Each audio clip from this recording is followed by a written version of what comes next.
Going. Hello, everyone. Welcome to Discovery Café, how to get involved in research for beginners. This presentation is specifically for those who are in the HArCSS, which is the Humanities, Arts, Cultural Studies, and Social Sciences. My name is Yasmin Hashimi. I am a program coordinator and advisor here at the Undergraduate Research Center, and I'm also a graduate student in the English department. And I'm really excited to talk to you all about getting involved in research here at UC Davis. So our mission here at the URC is to inspire and facilitate students' engagement in research, scholarship, and creative activities in all disciplines. We want to empower students to find research opportunities with Davis faculty and provide you with the resources to gain the skills that you'll need to be great researchers and to go on to different career paths. UC Davis is an R1 school, which means people come here to do research. That also means there's a lot of research opportunities, but it can be incredibly difficult to figure out where those opportunities are and how to go about getting a research opportunity. And that's what we're here for. So approximately 50% of all UC Davis undergraduate students assist faculty in research projects or creative activities during their academic career. So that's about half of undergrads that get involved in research. It can be really exciting, it's really challenging, but I think it's a great experience, and I'm looking forward to talking to you more about that. So what is undergraduate research? At the very basic level, it's asking questions, studying trends, sharing stories and experiences, giving a voice to a particular community, or filling a gap of knowledge. So what does undergraduate research look like in the humanities? It can take up many different forms depending on your major, but here are some examples. You might be doing library searches and archival work, writing, creative writing, like poetry, different narratives. You could be in the creative arts, dance and movement, design projects, digital projects, social justice and policy, surveys and interviews, modeling and computations, and laboratory work. So there's a wide range of the way research looks, and it really does depend. And a lot of work is interdisciplinary, which means that you might be, say, for example, I'm in the English literature department, but I also do digital humanities, which might include computation. So I could be doing library searches and, you know, doing different kinds of work. So what skills and benefits will you gain? It's so much more than just a letter of recommendation. I know oftentimes that's really what students are looking for, and it is incredibly important if you're going to go on to another career or if you're interested in grad school. But it's also important to think like big picture, what skills are you gaining and how can those help you? So you'll gain networking skills. Of course, you can earn credit towards your degree, transferable skills, analytical skills. You might get lab experience if you're in like developmental psychology or other departments. You can think about how you can apply the knowledge you've gained as an undergrad to real world applications. You develop your communication and writing skills, gain insight into different career possibilities. This is really long. I promise I won't read all of them. You might have the opportunity to go to conferences or to publish papers, either independently or alongside faculty. Of course, you'll get leadership and teamwork experience, and really think about the impact that your research has beyond, say, the four walls of a classroom, or since a lot of us are online, beyond, you know, your home space, beyond the university, and think about how your research could impact your community or can impact people globally. And of course, it can increase your self-confidence. One thing that I think is really important when I talk to undergrads is oftentimes they feel like, you know, they aren't actually a researcher, or they don't become like a real scholar until they get their degree, or until they get their master's degree, or until they get their PhD. And that's not true. The moment you start asking questions and seeking the answers for those questions, you're involved in research and you are a researcher. And so that's really important to remember. So how can you get involved in research, design, or discovery experiences here at UC Davis? So when you want to get started, you want to keep a running list of interests. So when you're in your classes, something to think about is like, what themes or topics do you find yourself drawn to?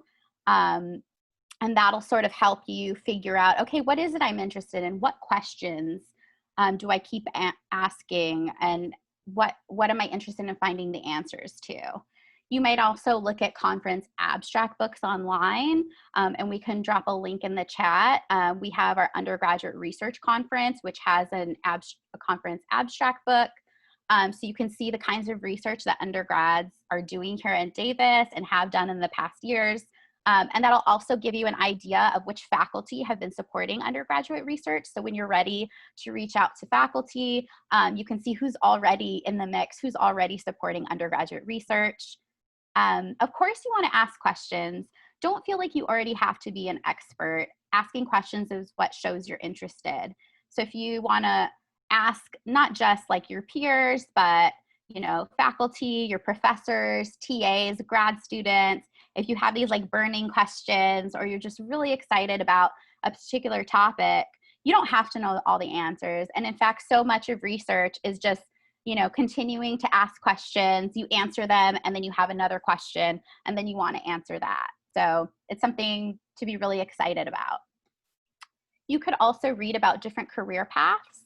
So you might look at, what other people have done once they've gotten their degree. Not everybody goes on to grad school, although certainly some people do. What other kinds of careers are available, and what other sorts of careers interest you? So really thinking about the skills you're gaining in the humanities, like broadly, what can I use these skills to do?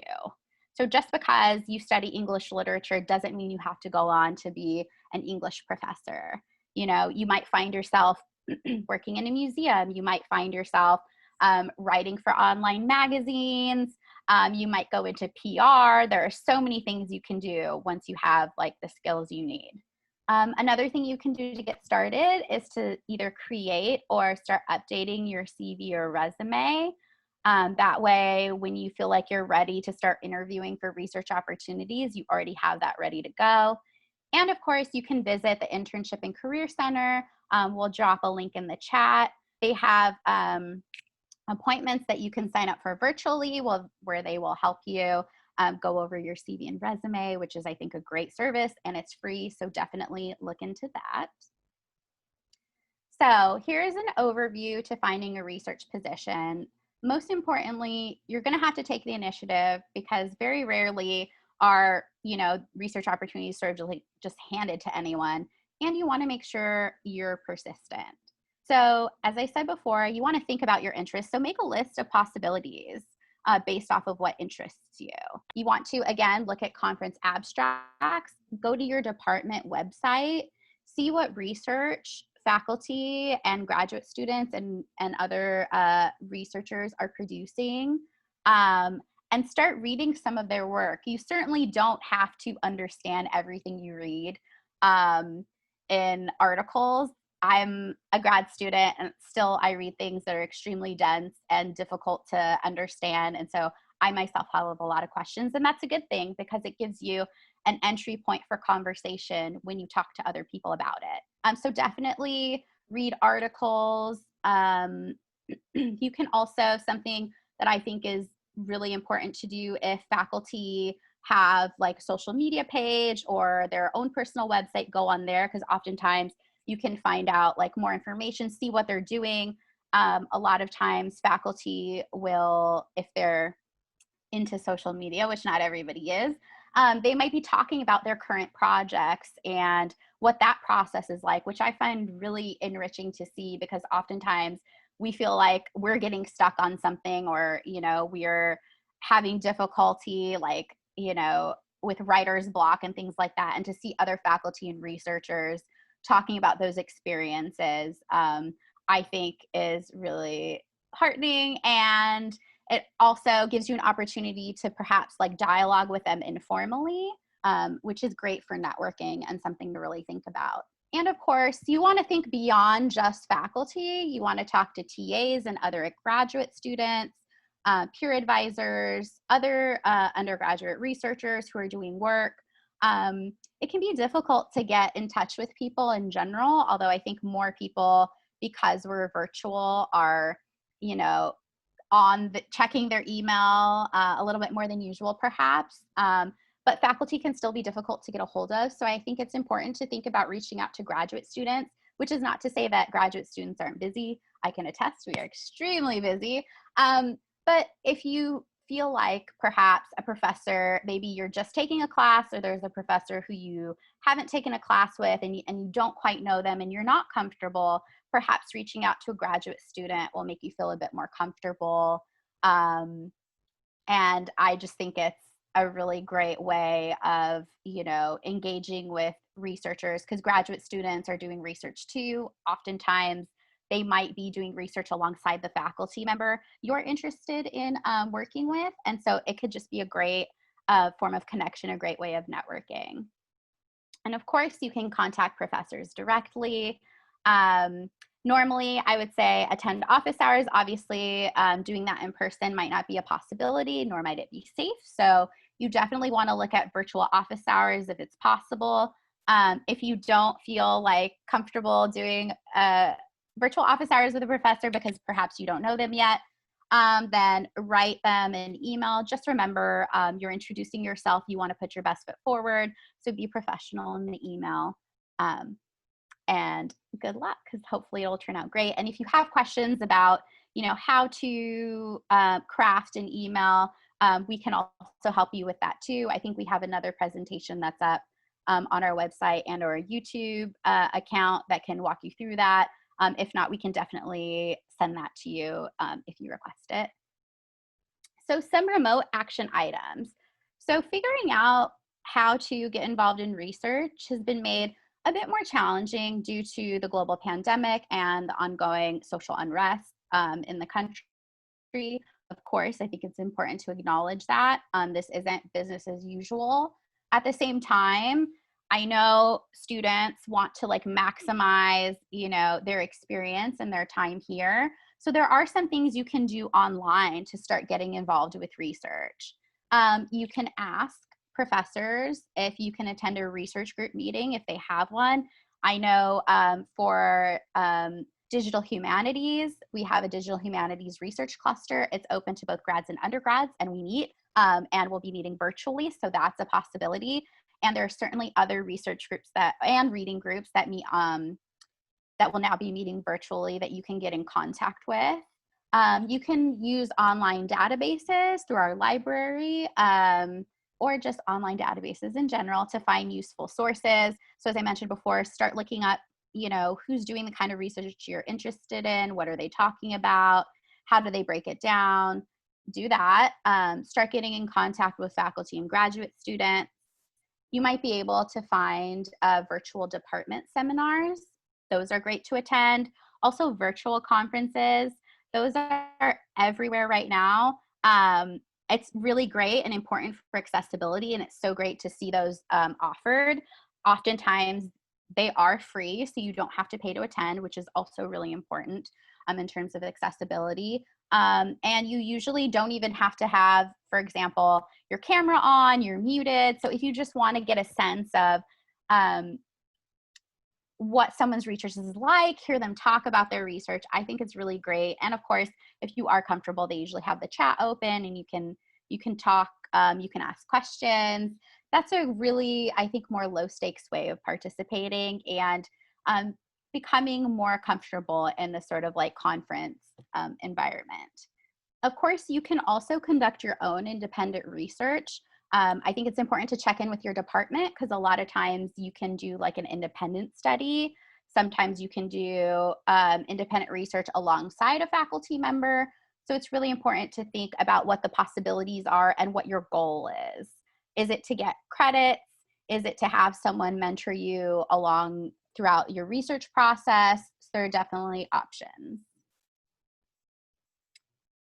So with the action item, contacting faculty, you want to make sure, again, that you have a professional email that you express your curiosity and motivation. So let them know, what is it that drew you to this topic? Why are you so interested in whatever topic you've chosen? If you have a CV or resume, you might want to include that. And of course, you can also ask for an appointment, and depending on your comfort level, it might be Zoom or in person. So that's one great way of getting in touch with faculty. And again, just make sure that you follow up. Oftentimes, people's inboxes become inundated.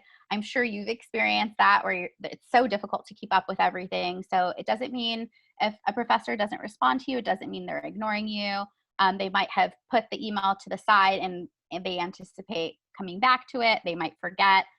So go ahead and send a follow-up email, and show them like, hey, you know, I'm really interested in this topic. I'm really interested in your work. And I want to know more about this. I really want to get involved with research. So for the URC, we offer some resources online. We have different virtual online workshops, from how to get involved in research like this one. If you're interested in writing an abstract or giving a presentation, or applying for awards, we have different ones that you can sign up for. We also do advising sessions, where we can help you through identifying your interests, and how to get in contact with research mentors.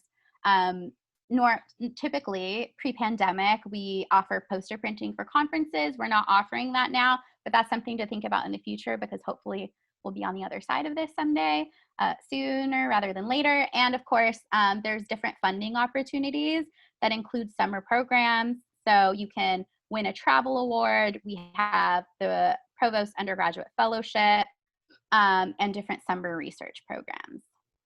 So some examples of opportunities that are specifically for HArCSS students is our mentor-mentee program for humanities, arts, cultural studies, and social sciences.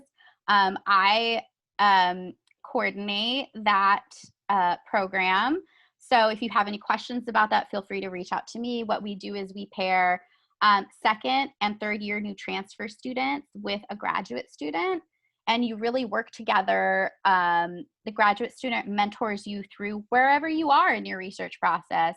You might just be at the very beginning trying to figure out, maybe you know what your major is and you're like, okay, well, how do I do research? And they're there to help you through that. Or perhaps you might already have a research topic, and again, they will help you through that process. So really together you figure out what your goals are and how to achieve those goals. And of course, we have like structure within the program to make sure you have all the support you need. We also have the MERPS program, which is mentorship for undergrads in math and physical sciences. And we have the Aspire program, which is for undergrads who are interested in psychology. So those are some programs to keep in mind. And we have, of course, the McNair program. I think it's really important to plug McNair. I'm a McNair alum. It's a wonderful program. I did it as an undergrad. It's a program, it doesn't matter what like discipline you're in, or what department, but it's for students who are interested in going to grad school, and offers you support. And I think it's really great. They have seminars, they match you with a faculty mentor. There's a potential for a stipend.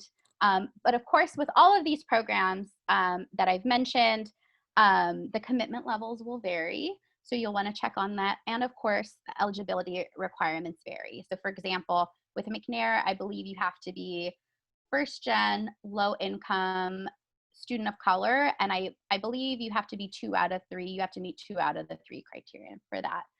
So as I've said, it's different for each one. You can find all of these programs on our website, so be sure to check that out. Make sure you're paying attention to the deadlines, so you put that in your calendar, because these are just great ways of getting involved in research, getting support, not just, you know, sort of like emotional and research support, but sometimes you can get financial support as well, and I think that's really important. So you can check us out online for more events and programs. Sign up for our listserv. On our listserv, we'll have those deadlines to remind you in case you don't put it in your calendar.